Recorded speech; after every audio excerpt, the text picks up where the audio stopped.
You know, it's pretty easy to preach the word if you just read out of the Bible because God's doing the preaching, right?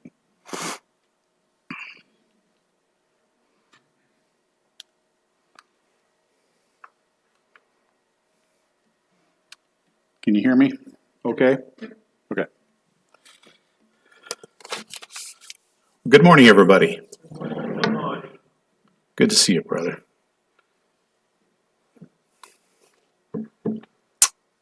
You guys encourage me. Thank you for being here this morning. Happy New Year. Have you made some resolutions and broken them already? I quit making resolutions a long time ago because I get really discouraged when I couldn't uphold my resolution. Usually when you make a resolution, it's trying to change some type of habit.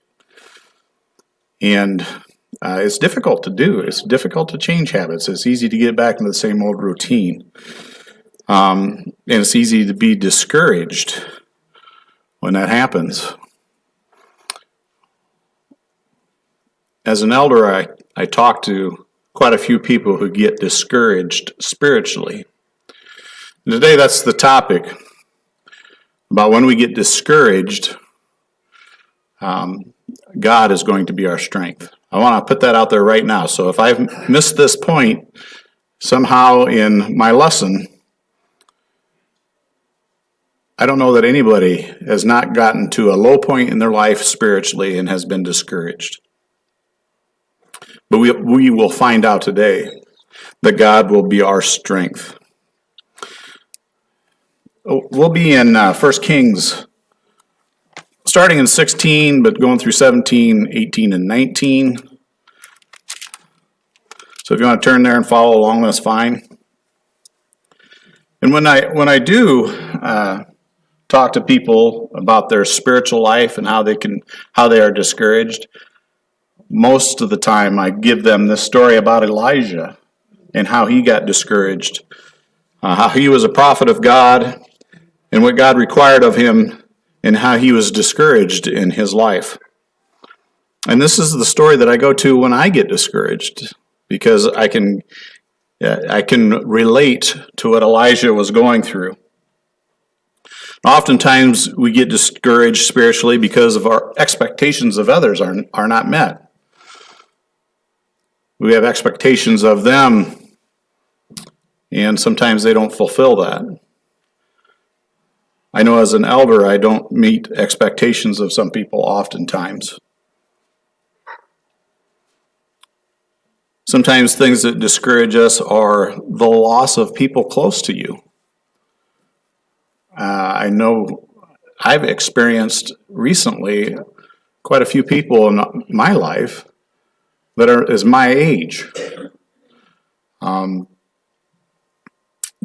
tell you what, it refocuses some of your thinking for sure. One of the person that I was close to, haven't been recently, but was Brian Leslie, and we talked a little bit this morning up in the fellowship hall about Brian and how that has affected us. One of the things that can discourage us is life-changing events. I remember Brian coming down to our place and we were hanging out together. And at that time, he was a sports newscaster for KWWL. And he did the evening, he did the evening sportscast. And they were going to let him go. You could speculate the reasons that he was being let go. But he was very discouraged. He had been at the news station for 17 years. He'd put in his time, and he had 2 young kids, a family to have to take care of. He enjoyed his job. And as we were talking, I said, Brian, maybe God has this in mind for you. I said, you're at the newscast in the evening. I said, you've got young kids. They're going to grow up, and you're not going to be able to spend as much time as you would like with them. Maybe God has something in mind with you. or in mind for you. And I know one of the other things that he was very discouraged about was he was close to the family here. For 17 years he'd been here and involved in our lives, and that was going to change. He ended up out in Spearfish, South Dakota, and he started his own company and was very successful at that, and I'm thinking he got to spend some more time with his kids. But at the time, Brian was pretty discouraged and pretty low. And when I found out the news about Brian's passing, it just, as many of us, it's just difficult to deal with.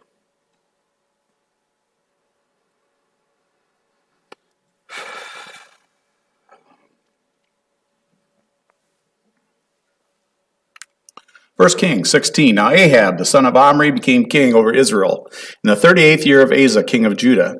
And Ahab, the son of Omri, reigned over Israel and Samaria 22 years. Ahab, the son of Omri, did evil in the sight of the Lord more than all who were before him. Now Ahab was the leader of Israel. He should have known who God was. The history of the Israelites. We even know the history of the Israelites, how God led them out of Egypt and settled in Canaan. And he wanted the Israelites to worship him and him only. Asa was a king of Judah, the southern tribe of Israel. They had split, and Asa had followed God and was worshiping God. So there's an example of a king worshiping God, yet Ahab chose not to. He did more evil in the sight of the Lord than any who was before him. And it came about as though it had been a trivial thing for him to walk in the sins of Jeroboam, the son of Nebat. Then he married Jezebel, the daughter of Ethbaal, king of the Sidonians, and went to serve Baal and worshipped him. So he erected an altar for Baal in the house of Baal, which he built in Samaria. Ahab also made the Asherah.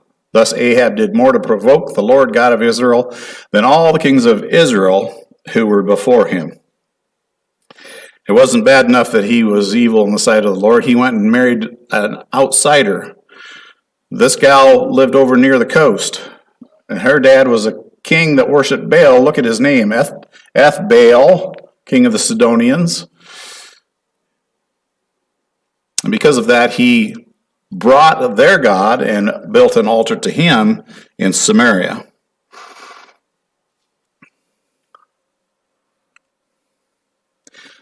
We don't know a lot about Elijah, but Elijah is a prophet of God. It says he's a Tishbite. Now Elijah the Tishbite, who was of the settlers of Gilead, said to Ahab, "As the Lord the God of Israel lives, before whom I stand, surely there will be neither dew nor rain these years, except by my word."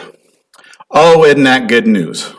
Right? You're a prophet of God, and you get to go tell the king that it ain't going to rain for 3 years. What kind of response are you going to get from that? Not good, right? And who's going to get the blame? God? No. Guess who got the blame? Elijah, because he's the one that brought the word.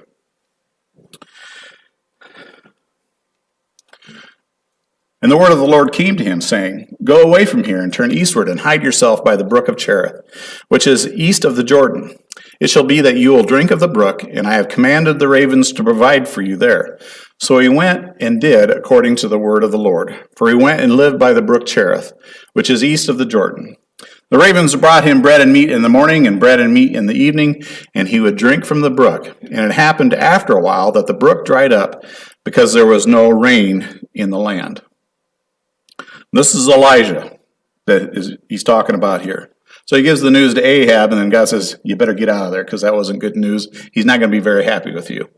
So he lives by a brook. And has anybody had ravens provide their food? No. I don't know. I don't think they can speak English. Can you imagine the isolation that he had? Now, I was isolated for a little while with my ankle, but I could still talk to people on the phone, and I got cards and letters. Can you imagine being isolated and how discouraging that would be?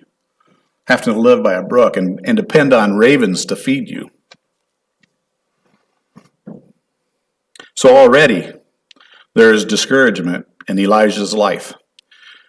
And it's because he's doing God's will.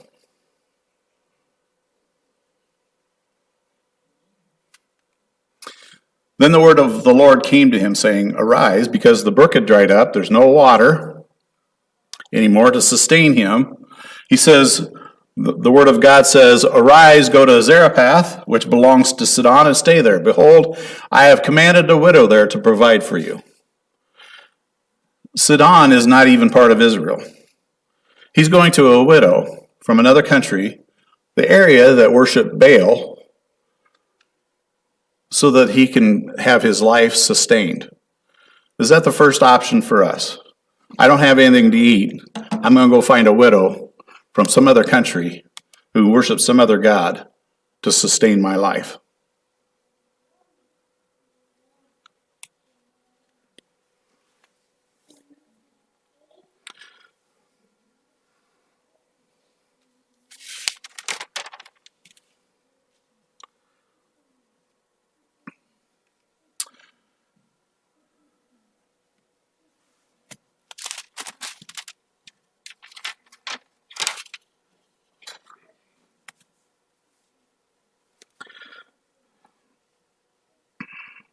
So Elijah did go to this widow. I'm going to paraphrase the story, but it's in 1 Kings 17. She just had enough for one more meal, and she was going to cook it for her son and herself. And Elijah says, hey, give me a little bit of that bread. Well, no, I don't have enough here. I'm going to feed my son, and then we're basically going to die. He said, you give me a little bit of that, and God's going to take care of you. Your oil's never going to run out. Your flour's not going to run out. And that happened. She gave him a piece. She gave him some bread, and the oil and the bread and the flour never ran out. They were sustained. She trusted this guy, a foreigner who worshipped a god that I don't know. I can't speculate whether she had heard about who God was or whether she did worship Baals. That is where she lived. But again, from Elijah's perspective, how discouraging would it be for him to have to depend on a foreign widow lady and take her last meal, If you walked into somebody's house and they said, all you got is like one hamburger and a half a pound of French fries here, but, I guess we'll share with you. Wouldn't that be discouraging? 1 Kings 18.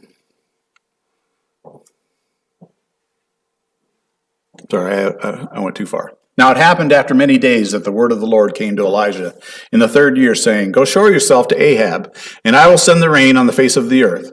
So Elijah went to show himself to Ahab. Now the famine was severe in Samaria, and there's an area it talks about in this area that Ahab talked to Obadiah. Talked to Obadiah, said, hey, go search around, see if we can find any grass for our animals. It was getting pretty severe. Do you think Ahab wanted to talk to Elijah? Oh yeah. This is the troublemaker. And that's what he says. When Ahab saw Elijah, Ahab said to him, Is this not you, you troubler of Israel? He said, I have not troubled Israel, but you and your father's house have, because you have forsaken the commandments of the Lord, and you have followed the Baals. And because he is the ruler of the nation, he has a influence on what the people are going to do. Isn't that true? Sometimes a leader will influence those who follow them. But Elijah said, it's not me that's causing this trouble. It's because you are not worshiping God, as you know you should be doing. After that, Elijah challenges Ahab and says, you get some prophets. There's 450 prophets of Baal. You come up here. We're going to sacrifice 2 oxen. You cut your oxen up, put it on an altar. You call down fire from Baal and have him consume this sacrifice. And so they did. And the prophets of Baal were dancing around and cutting themselves and praying and calling and all day long, and nothing happened. And Elijah was kind of taunting them a little bit while this was happening. And then Elijah cut his oxen up, told them to pour water on the wood 3 times. And he called on God, and fire came down and consumed the sacrifice. And after that, Elijah told the people to get the 450 prophets of Baal and kill them. And they were killed.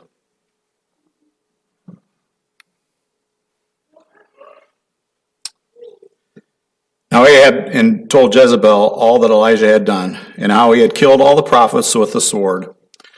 And then Jezebel sent a messenger to Elijah, saying, "So may the gods do to me and even more, if I do not make your life as the life of one of them by tomorrow about this time." And he was afraid, and rose and ran for his life, and came to Beersheba, which belongs to Judah, and left his servant there. But he himself went a day's journey into the wilderness, and came and sat down under a juniper tree, and he requested for himself that he might die, and said, "It is enough now, O Lord, take my life, for I am not better than my fathers." Elijah was tired. Elijah was discouraged. Elijah was doing what God had told him to do, and the queen of the country said, "You're going to die by tomorrow." Now, I've never had anybody threaten my life to the point that I was scared that I was going to perish. But Elijah did. There are Christians in the world today that their life is in peril for just being a Christian. But I have to be honest. I've been to this point before myself. Spiritually discouraged to the point that, you know what, I'm just tired. It'd be okay if I went home. It's not a death wish. But it seemed to me that it would be the easy way out, right? I don't have to deal with these conflicts or problems anymore. And that's where Elijah was at. You know what? He didn't have a death wish. He just, Lord, I'm tired of dealing with this. I'm discouraged.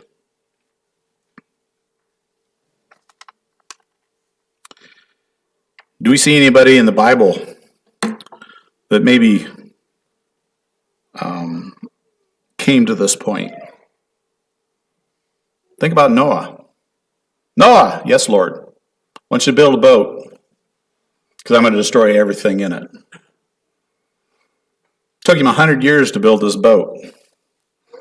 And I can see why. If you've ever been to the Ark down in Kentucky, that's a big dude, man. Even with the equipment we have today, I don't think I could build that boat. You could give me 100 years and I couldn't build that boat. And it says in Peter that Noah was a preacher of righteousness. In Matthew, your righteousness must exceed the scribes and Pharisees, right? So Noah's preaching to the people righteousness. Come on, be godly. And some of the people he was talking to, his brothers and sisters, his grandfather, Methuselah, his dad. If you do the math, Methuselah dies the same year the flood happens.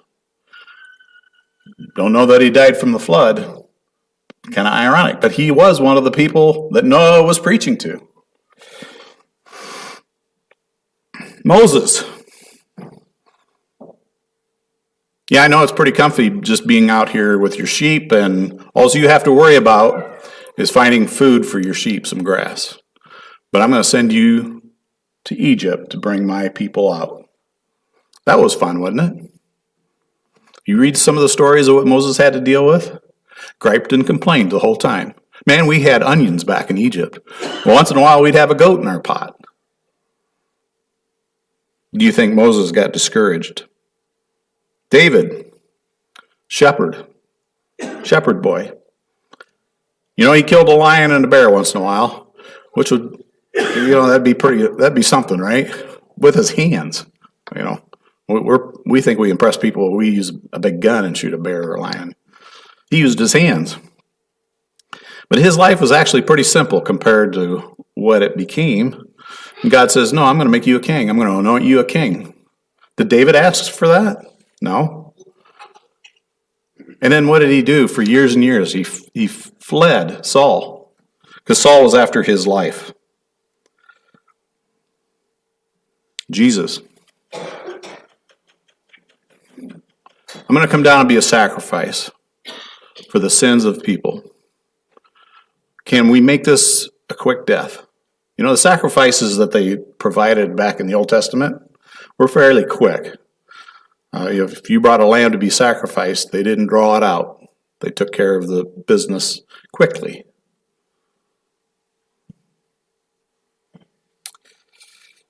No, Jesus got whipped, nailed to a cross, hung there. It was a painful, excruciating death. Do you think Jesus ever got discouraged by the response that he got from the people that he loved?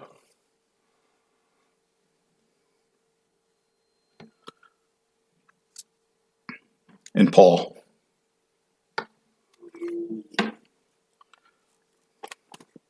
I'll be reading out of 2 Corinthians in a minute.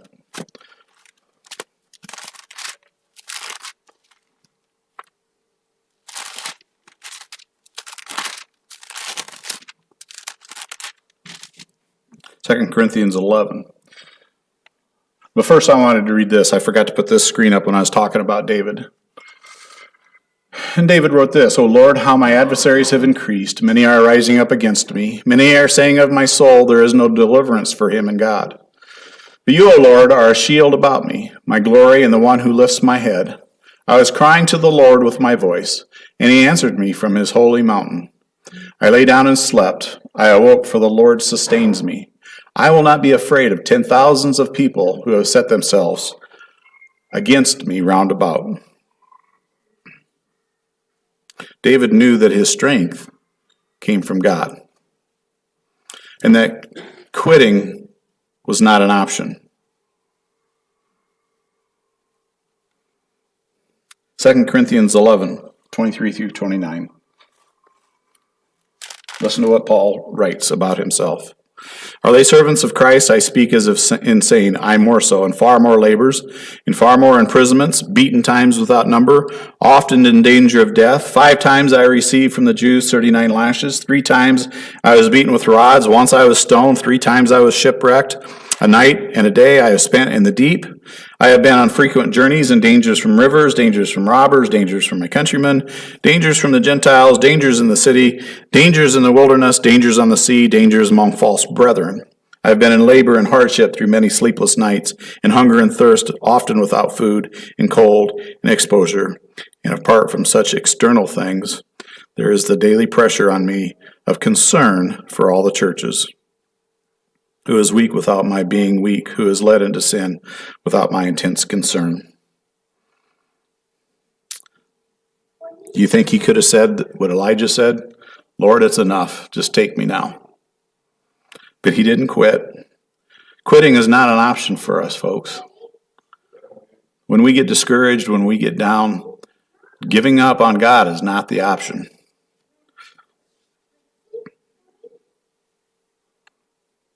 And Paul wrote these things. I can do all things through him who strengthens me. And that's one of the verses that we often quote to ourselves to help us get through some difficult times. Do we have more difficult times than Paul did? I haven't. Looking at some of the things that discourage me are pretty minor compared to what Paul had to deal with, what Elijah had to deal with, what Jesus had to deal with, David, Moses, Noah. The list can go on. We could go through some of the prophets and what they had to deal with. We're talking about Hosea on Wednesday night. God told him to go marry a prostitute. I can do all things through him who strengthens me. For to me, to live is Christ, and to die is gain. But if I am to live on in the flesh, this will mean fruitful labor for me. And I do not know which to choose, but I am hard-pressed from both directions, having the desire to depart and be with Christ, for that is much better, yet to remain on in the flesh is more necessary for your sake. And we can get the attitude that to die is better for us.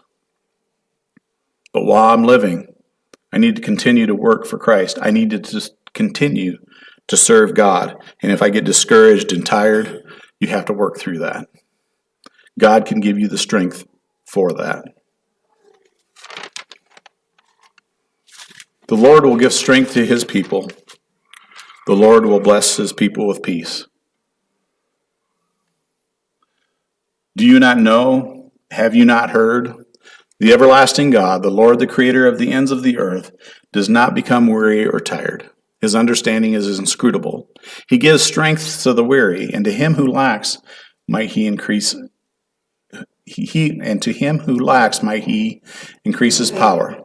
Though youths grow weary and tired, and vigorous young men stumble badly, yet those who wait for the Lord will gain new strength. They will mount up with wings like eagles. They will run and not get tired. They will walk and not become weary. Folks, there's going to be some times in the future where you're going to get discouraged and you're going to think that you're tired. Continue to serve the Lord. He will help you through that. He will give you the strength you need. If you need the prayers of the congregation, or if you come to a point in your life that you desire to be baptized and put Christ on in baptism, you have that opportunity this morning as we stand and sing.